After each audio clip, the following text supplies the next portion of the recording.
Hello everyone, स्वागत है आप सभी का आपके अपने YouTube channel determination study platform में। आज की इस वीडियो में हम कक्षा 10 के गणित के चैप्टर 2 की बात करने वाले हैं। चैप्टर 2 हमारे पास बहुपद है, जिसे अंग्रेजी में पॉलिनोमियल बोला जाता है। इस चैप्टर के हम इंपॉर्टेंट फार्मूलाज को देखने वाले हैं और उस फार्मूलाज पे बेस्ड कैसे क्वेश्चन पूछे जाते हैं आपके बोर्ड एग्जामिनेशन में, इसको भी हल करके समझने वाले हैं। तो ये छोटी सी वीडियो आपको अच्छे नंबर लाने में मदद कर सकती है। तो इस वीडियो को शुरू से लेकर के अंत तक देखिए, आपके चैप्टर 2 के जितने भी फार्मूले हैं रिवाइज हो जाएंगे और कैसे कैसे उस फार्मूले से बेस्ड क्वेश्चन बन सकते हैं ये भी आपको समझ में आ जाएगा। यहाँ पे सबसे पहले हम बात करते हैं इनके फार्मूलाज की। तो फार्मूलाज में आप पहला फार्मूला देख लीजिए। ये कोई फार्मूला नहीं है बल्कि इसके व्यापक रूप की बात कर रहा है, यानी जो बहुपद हमारा चैप्टर है इसी बहुपद के बारे में पूछ रहा है कि द्विघात बहुपद का व्यापक रूप बताइए। तो देख लीजिए, द्विघात बहुपद का जो व्यापक रूप होता है ax स्क्वायर प्लस में bx प्लस में c,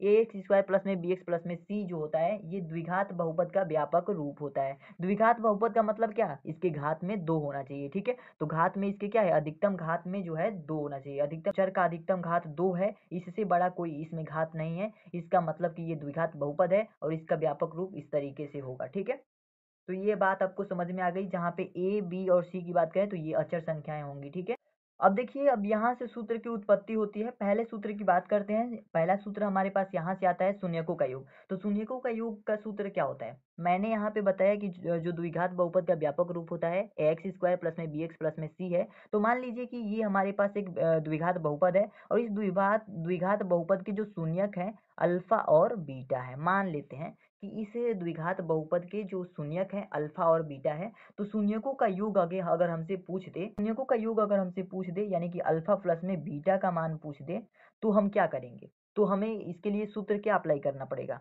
तो अल्फा प्लस बीटा यानी कि शून्यकों का योग बराबर होता है आपके पास माइनस का बी अपन में ए, माइनस का बी अपन में ए। अब यहाँ पे बी क्या है और ए क्या है इसको समझिए। यहाँ पे मैंने बताया कि ए और बी और सी ये जो तीनों हैं ये अचर संख्याएं हैं। तो ये हमारे पास ये अचर संख्याएं होंगी द्विघात बहुपद की। ठीक है, तो द्विघात बहुपद कोई सा भी दिया रहेगा उसमें बी की जगह पे जो होगा वो यहाँ पे रखना है और ए की जगह पे होगा उससे हमें डिवाइड कर देना है, हमारा शून्यकों का योग निकल के आ जाएगा। तो इसके लिए एक और सूत्र का नाम लिख सकते हैं। इसके लिए हम इसका नामकरण करना चाहें, नामों के रूप में लिखना चाहें तो माइनस बी को हम क्या लिख सकते हैं, माइनस है तो माइनस लिखेंगे और बी जो है बी को देखिए किसका गुणांक है, एक्स का गुणांक है। तो लिख सकते हैं माइनस है तो माइनस लिखेंगे, उसके बाद से लिखना है हमें एक्स का गुणांक। तो एक्स का गुणांक है तो एक्स का गुणांक लिख देंगे।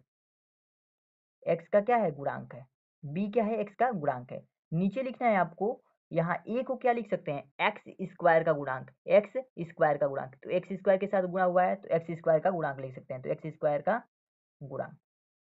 तो चाहे आप ऊपर ये फार्मूला याद कीजिए, चाहे आप ये फार्मूला याद कीजिए, चाहे आप ये, बात एक ही है। ठीक है, तो यहाँ पे आपको याद रखना है कि शून्यकों का योग जो होता है माइनस का बी अपन में ए होता है। ठीक है, अगले फार्मूले की बात करते हैं। फार्मूला नंबर 2 है हमारे पास शून्यकों का गुणनफल। शून्यकों का गुणनफल अगर हम कह दें कि अल्फा इंटू बीटा निकालो, ठीक है, अल्फा और बीटा क्या है, शून्यक है और शून्यकों का गुणनफल जो है अगर पूछ दिया जाए तो इनका गुणनफल होता है सी अपान में ए।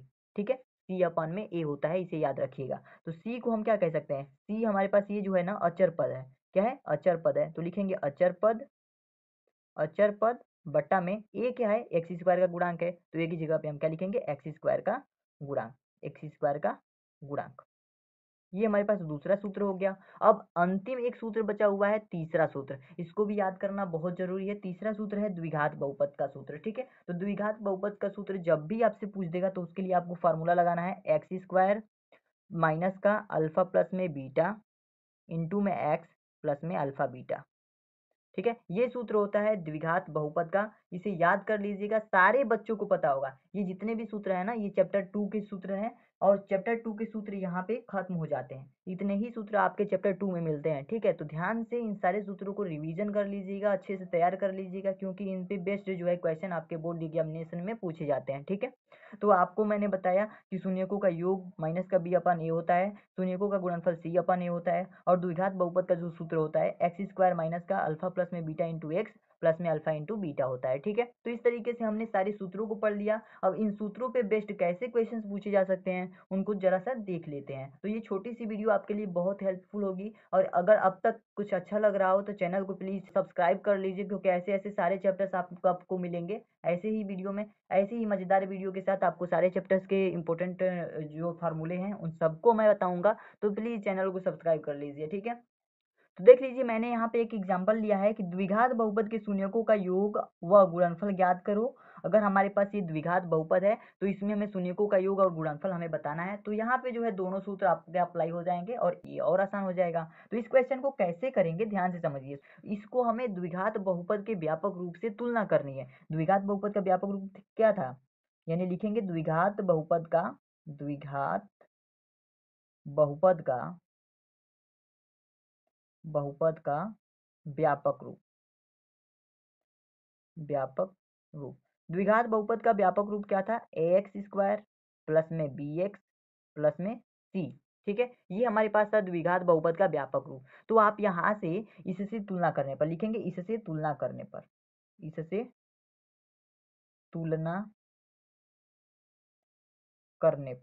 किसकी तुलना कर रहे हैं, ये बात समझ में आनी चाहिए कि यहाँ पे जो हमारे पास क्वेश्चन में दिया गया है इसकी तुलना हम किससे कर रहे हैं, इससे कर रहे हैं। तो यहाँ पे आपको पता होगा कि आपको एक्स स्क्वायर के गुणांक की जगह पे ए है, तो यानी कि ए बराबर यहाँ पे देखिए एक्स स्क्वायर की जगह पे क्या है 5 है, यानी कि ए बराबर हमें क्या प्राप्त हो गया 5 प्राप्त हो गया। और बी की बात करें तो बी बराबर हमें क्या मिल गया, एक्स की जगह एक्स के गुणांक में क्या है बी है, और यहाँ पे एक्स के गुणांक में क्या है 32 है, साइन के साथ लेते हैं तो -32 है। ठीक है, तो यहाँ पे -32 बी का मान निकल के आ गया। और सी की बात करें तो यहाँ पे 12 है, तो सी की जगह पे क्या आ गया 12 आ गया, तो 12 लिखेंगे। तो इस तरीके से ए बी और सी का मान हमने प्राप्त कर लिया। अब हम शून्यकों का योग और शून्यकों का गुणनफल आसानी से ज्ञात कर पाएंगे। तो लिखेंगे पहला शून्यकों का योग। ठीक है, शून्यकों का योग, तो शून्यकों के योग की बात करें तो शून्यकों का योग अल्फा प्लस में बीटा क्या होता है, माइनस का बी अपन में ए। ठीक है, माइनस का बी अपन में ए होता है, तो आपको इस फॉर्मूले पे रख देना है। माइनस है तो माइनस लिखेंगे, और बी की जगह पे क्या हमने तुलना करके क्या निकाला है बी का मान माइनस का 32 निकाला है, तो माइनस का 32 लिख देंगे। ठीक है, नीचे क्या है, ए की जगह पे क्या लिखेंगे, ए की जगह पे 5 है, तो 5 लिख देंगे। ठीक है, इस तरीके से अगर इसको सॉल्व करें तो ये माइनस माइनस क्या हो जाएगा प्लस हो जाएगा, प्लस में 32 बटा में 5, ये कटेगा नहीं, तो 32 बटा 5 जो है इसका आंसर हो जाएगा। तो ये हो गया हमारे पास शून्यकों का योग। ठीक है, शून्यकों का योग यहाँ पे हो गया, और शून्यकों के गुणनफल की बात कर लेते हैं। तो दूसरा में क्या करेंगे, शून्यकों का गुणनफल, शून्यकों का गुणनफल शून्यकों का गुणनफल अल्फा इंटू बीटा का मान क्या होता है, अल्फा इंटू बीटा का मान होता है सी अपान में ए। ठीक है, सी अपान में ए होता है, तो सी का मान हमने कितना निकाला है देख लीजिए, यहाँ पे सी का मान क्या है 12 है, और सी अपान में ए होता है, ए का मान क्या है 5 है, 12/5 यहाँ पे 12/5 लिख देंगे, ये इसका आंसर हो जाएगा। यहाँ पे मैंने शून्यकों का योग शून्यकों का गुणनफल दोनों निकाल करके दिखा दिया। आशा करता हूँ ये क्वेश्चन आपको समझ में आया, सारे फार्मूले आपको तैयार हो गए। सारे फार्मूले का यूज आप किस तरीके से क्वेश्चंस किस तरीके से आएंगे और किस तरीके से उन फार्मूले का यूज करेंगे, ये भी चीजें समझ में आ गई होंगी।